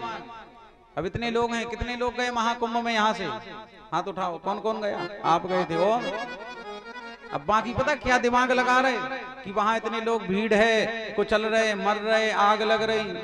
तो ये अपनी परीक्षा है, ये अपनी परीक्षा ली जा रही है यहाँ घर बैठे। तो तुम्हारा मनोबल टूट गया, बोले हम नहीं जा रहे। अगर कुछ के मर गए तो आग लग गई, दब जाएंगे, कुचल जाएंगे। तो ये सब ये परीक्षा ही तो है कि हम ऐसे विचार ही सोच रहे हैं, नेगेटिव नकारात्मक विचार आ रहे हैं कि हम नहीं जाएंगे, वहां ऐसा है, भीड़ है, ये है, वो है। तो भगवान परीक्षा लेते हैं कि कौन जाएगा और कौन नहीं जाएगा महाकुंभ। तो भगवान परीक्षा ध्रुव जी की भी लेते हैं। नारद जी को बुलाया और नारद जी को भेज दिया, और नारद जी जब प्रकट हुए तो नारद जी को देख करके तुरंत ध्रुव जी ने प्रणाम किया, झुक करके तुरंत चरणों में प्रणाम किया।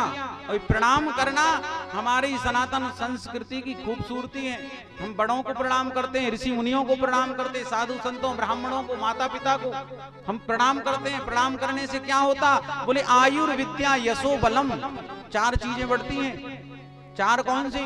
बोले आयु, उम्र बढ़ती है, विद्या आती है, आयु विद्या यशो, हमारा यश फैलता है, और बल आता है। तो 4 चीजें बढ़ रही प्रणाम करने से। और अपन को शर्म लगती है कि हम इनके पांव क्यों पड़े, बड़ों के पैर क्यों छुए हैं? अब तो पैर भी नहीं छूना पड़ता, अब तो घुटनों पे ही हाथ लगा दो, सोई काम हो गया। पांव तक तो जाना ही नहीं है। कछु दिन बाद आदमी पेट में मारे हाथ ऐसो, पेट में लगा के हाथ ऐसो कर लो। तो धीरे धीरे समय बदल रहा है, आदमी नीचे से अब ऊपर जा रहा है ना, प्रगति हो रही। तो पहले पांव पड़ते थे, अब घुटने पड़ रहे, कछु दिन में पेट पड़ने लगे आदमी। ध्रुव जी ने प्रणाम किया, भगवान प्रणाम करते थे। आपने मानस में चौपाई सुनी होगी, भगवान रोज सुबह उठ करके गुरु को, माता और पिता को प्रणाम कर रहे कि प्रातः काल उठ के रघुनाथा, मातु पिता गुरु नावहि प्रातः काल उठ के रघुनाथा, माते पिता गुरु नावहि माता, माते पिता गुरु नावहि माता।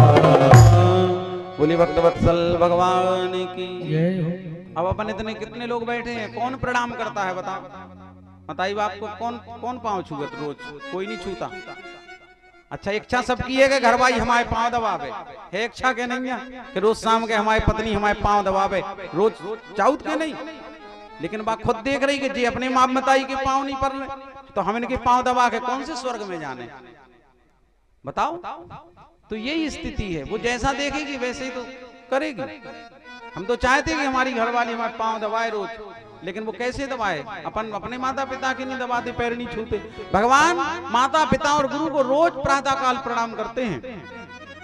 ध्रुव जी ने नारद जी को देखा, प्रणाम किया, और जब प्रणाम किया नारद जी बड़े खुश हो गए। हाँ सुंदर, खुश रहो बेटा। कहाँ जा रहे?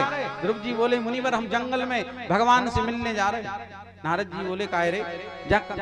किसने कह दिया कि जंगल में भगवान मिलते? तो बोले हमारी माँ कहा करती थी जंगल में भगवान आते। अरे बोले सब झूठी बातें, जंगल में शेर चीता भालू जानवर रहते हैं बेटा, घर भाग जाओ, घर चले जाओ। ध्रुव जी बोले नहीं हम तो भगवान से मिलेंगे। नारद जी बोले जब हम बेटा बता रहे कि शेर चीता भालू, रात हो गई भाई, तुम्हारा डिनर कर जे, खा जे तुम्हें रात के, जाओ घर। डराया धमकाया नारद जी ने। ध्रुव जी बोले जाकर करेंगे क्या? जाकर करेंगे क्या घर? बोले क्यों? तो कह रहे हैं कि माता ने जब गोदी से, माता ने जब गोदी से वो तीनों मोही उतारो, तब ही क्यों ना सवार हूं मोह करत अब हार। मुनिवर जाकर करूंगा क्या? अरे जिस माँ ने पिता की गोद से उतार दिया हो, निकाल दिया हो, वो घर जाके करेगा क्या? अब तो उसके पास दो ही मार्ग हैं, या तो मृत्यु और या फिर भगवान। तो मृत्यु और प्रभु, तो मैंने मृत्यु को छोड़ करके प्रभु को चुना है। मेरी माँ ने मुझे तिलक लगा के भेजा है, तो मैं लौट तो सकता ही नहीं। आप कह रहे कि शेर चीता कोई खा लेगा, भले ही खा जाए, लेकिन लौट के नहीं जाएंगे। और जब ये विश्वास देखा नारद जी अति प्रसन्न हुए। भगवान ने कहा था नारद पहले परीक्षा लेना, और परीक्षा में पास जब हो जाए तो गुरु मंत्र देना। तो गुरु मंत्र दे रहे हैं कि जपश्च परमो गुह्या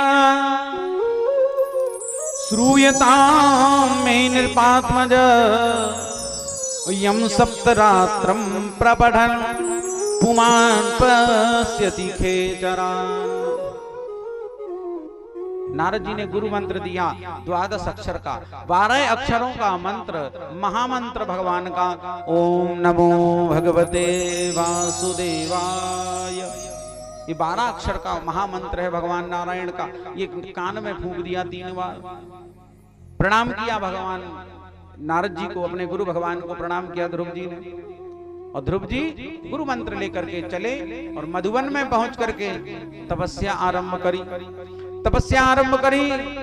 सुखदेव जी राजा परीक्षित से कह रहे हैं राजन, पहले महीने में ध्रुव जी ने अन्न का त्याग कर दिया और फलाहार ग्रहण करने लगे। वो भी 3 दिन में कैथ और बेर खा करके तपस्या की। 3 दिन में 1 दिन बेर खा लें या केंत खा लें और तपस्या करने लगे। दूसरे महीना में केंत और बेर छोड़ दिए, 6-6 दिन के अंतराल में सूखे पत्ते चबा करके तपस्या करी। तीसरे महीने में 9-9 दिन के बाद केवल एक बार पानी पीते, जल पीते और तपस्या करते। तीसरे महीने में 12-12 दिन में केवल एक बार सांस लेते, यानी वायु का पान करते, फिर 12 दिन तक सांस नहीं लेते, सांस को रोक लेते 12 दिनों तक। ऐसे तपस्या करी। 5वें महीने में ध्रुव जी ने अपने दाहिने पैर के अंगूठे पर खड़े होकर के और दोनों हाथ उठा करके श्वास को ब्रह्मरंध्र में रोक करके और तपस्या करी। और जब तपस्या करी तो पृथ्वी जो है वो नीचे की ओर धंसने लगी। तपस्या के प्रभाव से पृथ्वी धंसने लगी, रसातल को जाने लगी और देवताओं का जो सिंहासन है इंद्रासन वो हिलने लगा। और जब सिंहासन हला, और सिंहासन की आदत है कि को तपस्या करवे, इंद्र के सिंहासन को एक नट हमेशा ढीलो मिले। को ने तपस्या करी वो इंद्र को सिंहासन हले ऐसे ऐसे, तो इंद्र घबराए, देखो रे कौन है, कौन तपस्या कर रहा? बोले ध्रुव है। बोले जाओ विघ्न डालो, उसकी तपस्या को भंग करो। अनेक देवता आए, वरुण देवता आए, जल के देवता आए, ये आए वो आए, सबने अपना प्रयास किया लेकिन कुछ भी ना कर पाए। क्यों नहीं कुछ कर पाए? क्योंकि इंद्र जैसा है वैसा ही वो सोच रहा है। तो इंद्र कैसा? इंद्र सोचता है कि कोई भी तपस्या करेगा तो इंद्रासन मांग लेगा। तो कहा है, गोस्वामी जी कहते हैं मानस में कि जो जैसा होता है उसके वैसे ही विचार होते हैं। यदि कोई चोर होगा तो उसे संसार के सब लोग उसे चोर नजर आते हैं। कोई संत होगा तो उसे सब संत नजर आएंगे कि संत लवार, संत लवार, चोर मुनि ज्ञानी, जस आपन तस दूसर जानी। चोर झूठे को झूठा लवरा, चोर मुनि को मुनि मिलेंगे, ज्ञानी को ज्ञानी मिलेंगे। तो जो जैसा होता है उसे वैसे ही नजर आते हैं सब। आपने देखा होगा अधिकांश अपन स्टेशन ट्रेन में जा रहे हैं, एक आदमी चिल्ला गए यहाँ जेब कतरे बहुत हैं, सावधान रहना, पर्स कट जाएगा तो वहां जेब कट जाएगा। अच्छा, जब उसने ये कहा तो अपनी आदत होती है तुरंत अपना जेब देखेंगे, और जो जेब देखा तो सामने वाले को पता चल जाता है कि भाई इसके पास कुछ ज्यादा ही माल पाली है, तो फिर वही काट लेगा। तो बोले जो जैसा होता है वो वैसे ही बोलेगा और वैसे ही करेगा। इंद्र ने बहुत प्रयास किए लेकिन ध्रुव जी की तपस्या भंग नहीं हुई। तब भगवान से प्रार्थना करी देवताओं ने, और भगवान ने ध्रुव जी महाराज को चतुर्भुज रूप में दर्शन दिए। बोल आदि नारायण भगवान की। है सत्य जहां भगवान वही, है प्रेम जहां भगवान वही, हो जाता दया पात्र जब जन, तो मिलते हैं दया निधान वही। बोले भगवत्सल भगवान की जय हो। जैसे ही भगवान प्रगटे, भगवान ने कहा नेत्र खोलो ध्रुव, मैं तुम्हारी तपस्या से प्रसन्न। ध्रुव जी ने नेत्र खोले, भगवान को देखा, ऊपर से नीचे तक देख ही रहे भगवान को, बड़े प्रसन्न हैं ध्रुव जी। अब भगवान विचार कर रहे कि ध्रुव कुछ बोले आगे तो मैं कुछ कहूं। ध्रुव जी सोच रहे हमें तो कुछ बोलना आता नहीं, 4.5 साल के भाई, अभी हम 4.5 साल के हैं। लोग कहते हैं कब भजन करेंगे? बोले जब हम बूढ़े हो जाएं तब भजन करें। हैं? क्या कहते हैं? जब हम बूढ़े हो जाएंगे तब भजन करेंगे। बुढ़ापे में भजन करते कहते कि नहीं? महाराज बुढ़ापे में भजन नहीं हो, बुढ़ापे में तो केवल भोगना होता है, भोगना होती कि नहीं? बुढ़ापे में कोई कहे कि हम भजन करें तो बोले बचपन खेल में, बचपन निकला खेल में, जवानी निकल गई भोग में, और बुढ़ापा निकलता है रोग में। बचपन होता है बंदर की तरह, और बंदरा देखो आपने, ई डाल पे ई डाल, एक जगह नहीं बैठता। ऐसे ही बचपन में बच्चे रहते हैं, इधर उधर भागने वाले, इधर उधर जाने वाले, रिश्तेदारी में मामा के जा रहे, आज काका के जा रहे, फूफा जी के जा रहे, चारों तरफ कोई रिश्तेदारी बच्चों से नहीं बचती, सब जगह जाना। तो बच्चे बंदर की तरह, तो बचपन निकला, बचपन बंदर की तरह निकल गया। फिर आ गई जवानी, तो जवानी में बाप मताई ने ब्याह कर दो, और जब शादी भई सो बन गए गधा। क्या बन गए? गधा। अब गधा हो देखो, गधा मतलब अब सिलेंडर भरा ले आओ, सिलेंडर खत्म हो गो, आज आटा खत्म है, गेहूं पिसा ले आओ, जाओ सब्जी ले आओ, जाओ आज लकड़ियां पटा लो, चूल्हे की रोटी बनी। तो ये सब व्यवस्थाएं गधे जैसा लगे हैं ढोने के लिए। माए के जाने ब्याह है तो बैग टांग के आगे आगे चले जा, ये सब व्यवस्थाएं गधे की। अब गधा जैसे जुत रहे जवानी में, अब जवानी निकल गई सो आ गया बुढ़ापा। अब बुढ़ापा आया तो घर में बहुएं आ गई, घर में बहुएं आ गई, ससुर का अंदर जाना बंद हो गया, कैंसल हो गया अंदर जाना। अब बहुएं कितनी बार घूंघट डालें ससुर को, तो बहुओं ने बोल दिया कि पिताजी बाहर बैठो, पोर में बैठका में बैठो। अब वहीं बैठ का पोर में खाट डरी, सो बुढ़ापा खाट पे कट रहा कुत्ता की तरह। घर रखाएं, बोले हम कथा सुनवे जा रहे हैं मंदिर में, तुम घर देखियो। सो एक दो मोड़ी मोड़ा चिपका दे, नाती न था, कथा सुनवे आ गया। अब घर रखाएं वे कुत्ता घाई, को अंदर घुस रहा हो घर में सो देख रहे, को बाहर आ रहा हो सो देख रहे, कुछ नहीं कर पा रहे, बस देख रहे। ज्यादा हुई तो पूछ ले, कुआ बेटा कहाँ जा रहा है, किसे काम? अबला कोई उनकी सुनता है ना कुछ। कुत्ता बंधा हुआ रहता है तो खूब भौंकता रहे, क्या डर उसका? तो ऐसे ही बुढ़ापा कुत्ते की तरह कटता है आदमी का। आखिरी में जो कुछ मिल जाता है सो खा लेते, नहीं मिला तो राम राम। ज्यादा हुआ सो बंटवारा कर लिया। दो भाई हैं, बोले क्या करें? बोले मताई तुम ले लो, बाप हम ले ले। तो बेचारो बांट लो, बुढ़ापे में बांट लेता आदमी। बोले 6 महीना मताई तुम्हारे पास, बोले पिताजी हमारे पास। ऐसे ऐसे दुष्ट बेटा भी हो गए कलिकाल में। तो बोले बचपन खेल में, जवानी भोग में और बुढ़ापा निकला रोग में, भजन कब किया? तो भजन का सबसे अच्छा समय भजन कर मस्त जवानी में, बुढ़ापा किसने देखा है? भजन कर मस्त जवानी, बुढ़ापा किसने देखा है? भजन कर मस्त जवानी में, बुढ़ापा किसने देखा है? बुढ़ापा किसने देखा है? बुढ़ापा किसने देखा है? बुढ़ापा किसने देखा है? बुढ़ापा किसने देखा है? बुढ़ापा किसने देखा है? भजन कर मस्त जवानी में, बुढ़ापा किसने देखा है?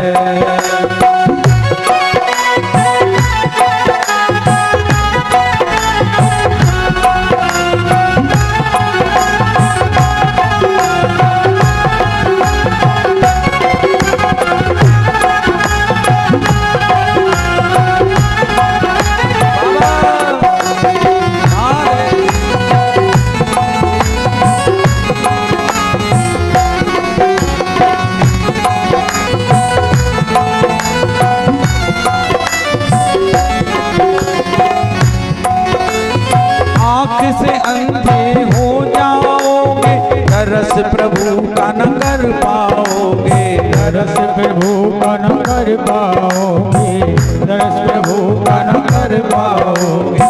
आँख से अंधे हो जाओगे, दरस प्रभु का न कर पाओगे, दरस प्रभु का न कर पाओगे, दरस प्रभु का न कर पाओगे। बुढ़ापे में आंखें फूट जाती, अब आंखें फूट गई, अब भगवान के दर्शन कैसे करें? बोले चलो बब्बा मंदिर। अब मंदिर तो चले गए, लेकिन उधर दिखे का उन्हें? भगवान तो उन्हें दिखने ही नहीं, गए आंखें तो फूट गई बुढ़ापे। तो बोले दर्शन कब करना भगवान के? तीर्थों में कब जाना? तरस कर मस्त जवानी में, तरस कर मस्त जवानी में, बुढ़ापा किसने देखा? भजन कर मस्त जवानी में, बुढ़ापा किसने देखा